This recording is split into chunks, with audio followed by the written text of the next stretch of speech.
the main checkpoint that I want to achieve in 2025, and that is practicality. Hi guys, welcome back. I think it's been a minute. I definitely took a little bit of a break simply because I was just super busy with work, and I officially got my Invisalign. So first thing I want to notate is excuse me if I have a lisp, if I'm talking funny.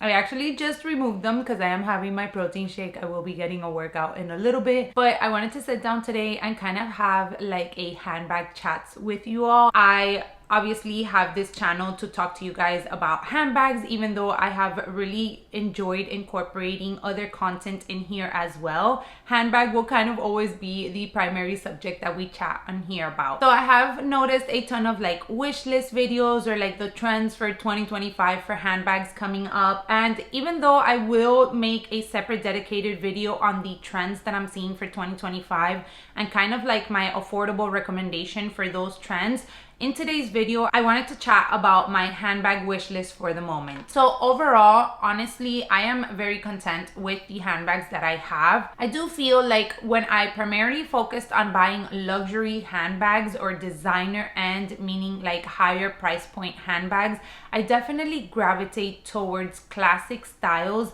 that I hope will last in my collection for a while. So on that note, I did want to share a few brands that I have been eyeing. There's one particular designer brand that I really want to add a piece from in my collection. I've mentioned them before, so it will come as no surprise.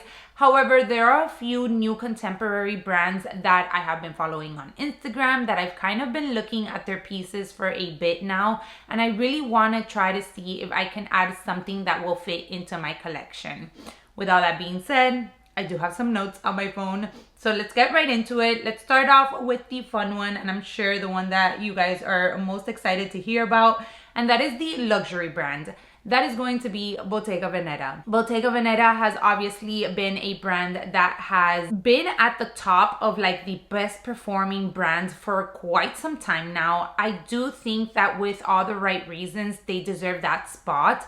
Not only are they incredibly classic handbags, but at the same time, I feel like they add a little bit of a twist to make it their own and to make it specific to the brand. But they also tend to come out with some trendy handbags as well that I feel are easy to incorporate no matter what your personal style is.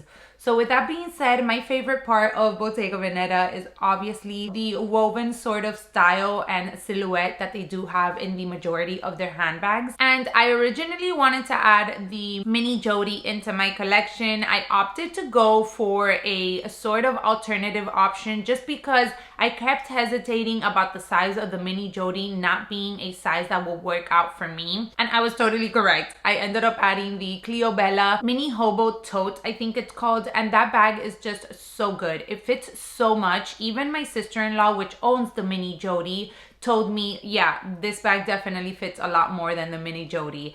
And honestly, that leads me into the main key and sort of like the main checkpoint that I want to achieve in 2025 within the handbags that I add, and that is practicality, you guys. I am after a handbag that I feel comfortable using.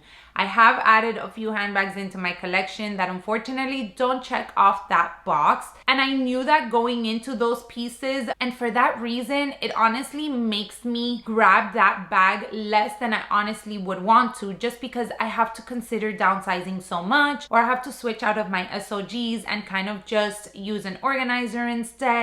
And I'm at the point in my life, honestly, with handbags that I don't want to have to be doing that. I want to grab a bag. I want to be able to throw in whatever it is that I need. Like there's times where, like, let's say I'm using this case. It's a very bulky case, obviously, because it holds the lip balm.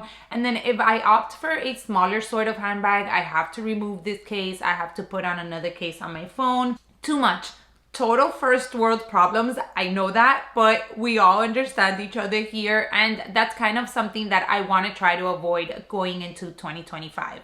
So with that being said, even though Bottega has some beautiful miniature or nano or mini size bags that I would definitely consider, it's not the route that I'm going if I do decide to add something from them. So I did notate a few that have caught my eye. They have the East-West Arco, which I think it's so cute. I personally love their Arco pieces. I think that they're very chic, very stylish, and also you have that woven detail. I am a top handle tote style sort of girl. That is the style of handbag I would just own in various colors. However, I do like to have versatility in the silhouettes of handbags that I add into my collection. So for that reason, not all of my handbags look like that. But for me and for when I want a bag that's comfortable, that's the style that I go for. This one actually has a crossbody strap, so I thought that would be super cute, especially if I wanted to take it maybe on a trip with me. I do think that Bottega Veneta is one of those that if you know, and it is recognizable, but at the same time, it's one of those bags that doesn't really catch too many people's attention, and that is exactly what I want for a travel bag. However, the only thing that's kind of holding me back a little bit on this particular style is that it does have a flap over top, which is a great thing because obviously you just don't have a wide open tote. But personally, that flap and I have not really gotten along, especially in other bags that I've had with kind of that same style. If you do have the East-West with the flap style handbag in your collection, let me know your thoughts in the comment section down below. Let me know your thoughts in regards to any of these that I mentioned today and if you would recommend them, if you have been eyeing them as well. Now, a second one that I did like was also the mini Arco. So that one is a little bit smaller. It's kind of more of a square shape rather than the rectangular exaggerated East-West shape. But again, it's that same sort of top handle tote style, which I'm totally loving. Now, before we continue on to other brands, specifically contemporary brands that I have been eyeing, I do want to let you guys know of kind of like the 3 categories that I have kind of just notated that I want to see if these bags will check off that I add into my collection. So I definitely want to kind of like just analyze my bags when I'm deciding to add a new bag into my collection and kind of see if I already have something that would suit the same occasion that this new bag is going to suit. So basically, I have curated, I think, a good classic handbag collection. I have a good crossbody bag. I have a good travel bag. I have a bag that just carries the kitchen sink inside. I have a bag specifically for those kind of formal events, you know, something where I just need to carry something very minimal, very small, just to carry the bare essentials. I have a bag that is just my go-to. It matches with any outfit. It's the bag that I can grab no matter where I'm going. And then I have some alternative options for all of those occasions. So I feel like if I have too many for a specific occasion, I kind of want to try to deviate and then maybe add a piece that would serve other purposes for other occasions.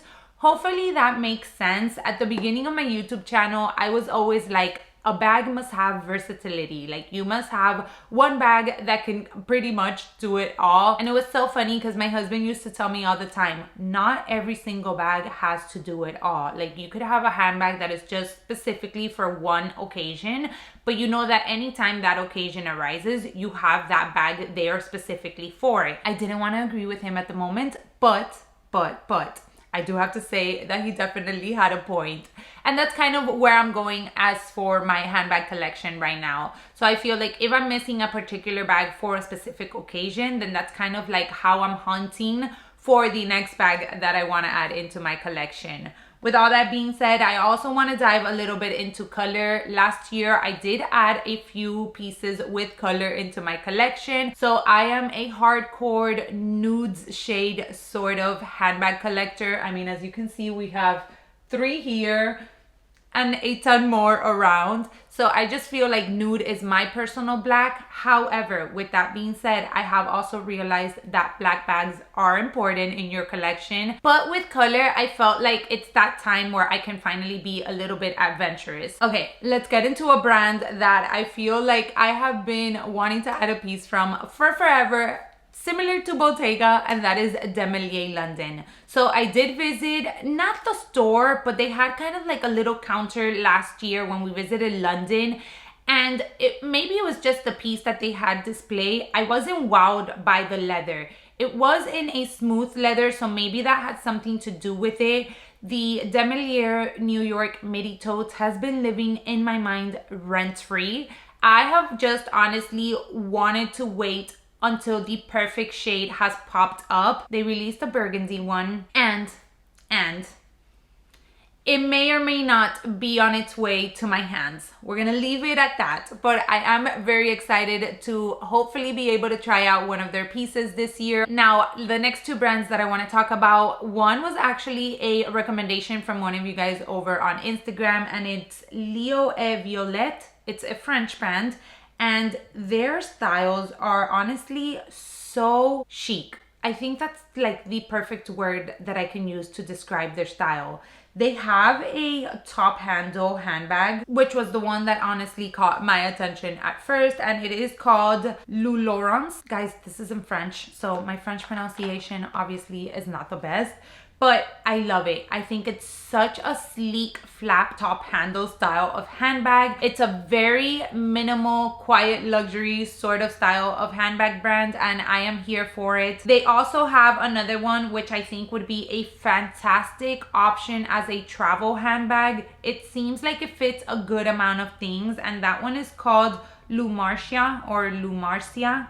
And again, this one, compared to the first one, which I shared, that is the top handle option, does seem to have more of a softer silhouette to it. So the Laurence seems to be a little bit more structured, while this one you do seem to have a little bit of mushiness to the leather. You guys know me and my mushy leathers. I love a good, soft, yummy leather. So I'm debating between those two. I really do think that this year will be the year that I will go ahead and bite the bullet and add one or the other. The prices are absolutely fantastic for what it is that you are getting. Most of them are under $500.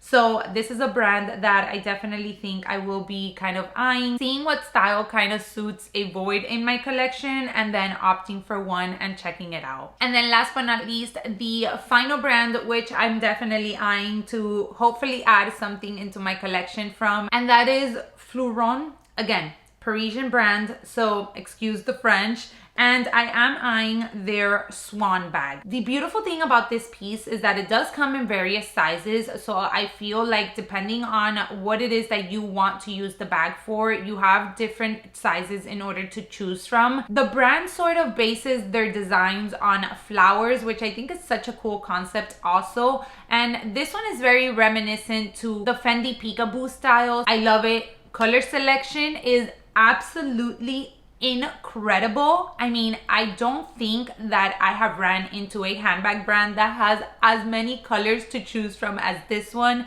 You have bright colors, you have nudes, you have pastel colors, you have deep colors. I mean, again, absolutely endless the color selection that this brand in particular offers. So I'm very excited to dig a little bit deeper into this one and maybe considering as one of the options for my handbag collection in 2025. 2024 was definitely a handbag year for me. As you guys know, I added my holy grail bag. I added my Birkin 25 in gold with gold hardware. She is my baby. I love her. With that being said, and this is not gonna come at any surprise, I definitely would love to own a Kelly. I think that a Kelly has, again, a specific occasion, a specific place in my handbag collection, and I do think that it will be one of those that I will have for basically the rest of my life, hopefully. It is one bag that, even though a lot of people think that the Kelly is very classy, very dressy, in the style that I want, which is the retourné, I feel will suit my particular one, style, personal style, the way that I dress, and second, lifestyle. So I'm going to have the crossbody option if I want to just throw it on crossbody because, you know, I'm going to be out and about and I want to be hands-free. But at the same time, it is still going to offer that top handle, which you guys know I absolutely love and adore. However, with the top handle, being that my life is not very extravagant, you know, I go to dinners here and there. I don't have a lot of like formal events, galas, weddings, or anything like that, where I think the Cellier style would be a little bit more appropriate for. the retourne would be just absolutely fantastic for my particular lifestyle.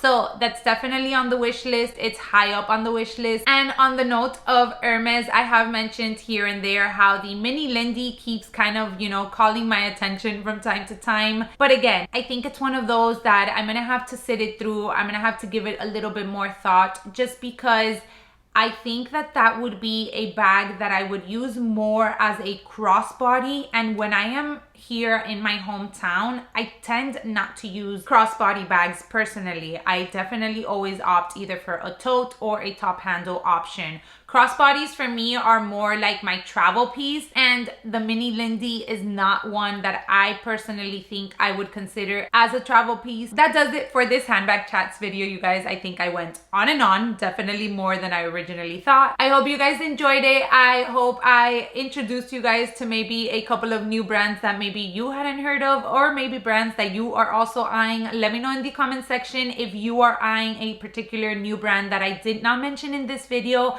I am always so excited to learn about new handbag brands, to kind of do a little bit of research on them. Again, I appreciate every single one of you always for being here and for spending some time with me, and I hope to catch you all in my next one.